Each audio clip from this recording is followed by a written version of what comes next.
मी या मतदारसंघातला प्रचार थांबवलेला होता, पण मी माझा पाठिंबा कोणाला दिलेला नव्हता. ही प्रक्रिया आपल्या सगळ्यांना माहित आहे. त्या पाठिंबा न देण्याच्या दिवशी किंवा जी त्या दिवशी माझी बाईट झाली, मी प्रचार थांबवतो, त्याच दिवशी माझ्या कार्यकर्त्यांचा उद्रेक पण आपण या ठिकाणी बघितलेला होता. त्याच कार्यकर्त्यांनी निवडणूक मी प्रचार थांबवून घरी बसल्यानंतर पुढे नेली. आपल्याला माहित आहे 18 जूनला काय काय गोष्टी झाल्या या नाशिकच्या मतदारसंघामध्ये, या पण आपल्याला माहित आहे. आणि त्या कार्यकर्त्यांनी मला जे सांगितलं होतं का भाऊ तुम्ही घरात बसून आम्ही त्या ठिकाणी तुम्हाला निवडून आणेल, आज ती गोष्ट सत्यात उतरली आहे. एकंदर पाहिलं तर दराडे बापरे, याबद्दल मला काही माहिती नाही. नाही, मतदारांचा विश्वास, मतदारांची असलेली त्या उमेदवाराबद्दलची नाराजी आणि माझे प्रामाणिक अहोरात्र झटणारे कार्यकर्ते, हा माझ्या विजयाचा मागचा सूत्र आहे. दराडेंचा मायनस पॉईंट हा इतका मोठा मतदारसंघ आहे, 15 तालुके, 18 नगर परिषदा, नगरपालिका, महानगरपालिका. मागच्या 8 वर्षाच्या कालावधीत नरेंद्र दराडे साहेब या ठिकाणी कुठल्याही मतदारांना भेटले नाही, त्यांना कुठल्याही प्रकारचा विकास निधी दिला नाही. त्यांनी मला फोन करून सांगितलं होतं त्यांच्या बंधूंनी का व्यक्तिगत तुम्ही बोलू नका, पण मी त्यावेळेस एकच सांगितलं होतं की त्यांनी फक्त व्यक्तिगत त्यांच्या एज्युकेशन संस्थेचा विकास हे धोरण या आमदारकीच्या माध्यमातून ठेवलं, म्हणून त्यांना आजचा अपराजय पाहायला भेटला. जर त्यांनी त्यांना विचारावं.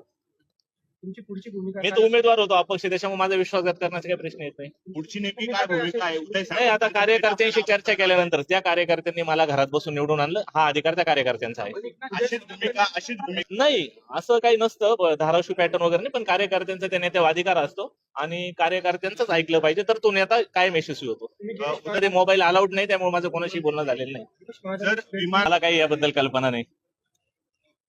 तुमचे समर्थक सांगतात मला माहित नाही, या चर्चा बाहेर वावटळ पण असू शकते, तुम्ही खात्री करा.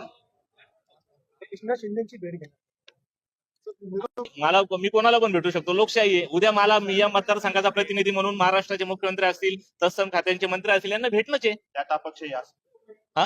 अपक्ष असल्यामुळे कोणाला हा, मी भेटू शकतो ना. कामं तर करावं लागणार ना, मी लोकांना वचनबद्ध केलंय त्या ठिकाणी त्यांचे कामं करण्यासाठी. मला ज्यांना कोणाला भेटावं लागेल, मग ते महायुतीचे असो महाविकास आघाडीचे असो, मी त्यांना भेटेल आणि माझे कामे मार्गी लावेल. महायुतीचे 432 मतं होते, दराडेंचा विजय निश्चित मानला होता. हे बघा तुम्ही, महायुतीचे मतं जरी असले तरी ही निवडणूक दराडे आणि गीते अशी झाली. आपल्याला माहित आहे पहिल्या दिवसापासून महायुतीमध्ये पण दराडेंबद्दल खूप त्या ठिकाणी नाराजगी होती. या आमदार महायुतीच्या नगरसेवकांना पण मागच्या 6 वर्षात पुढे उपलब्ध झालेले नव्हते, त्यांना कुठल्याही प्रकारचा विकास निधी यांनी दिलेला नव्हता.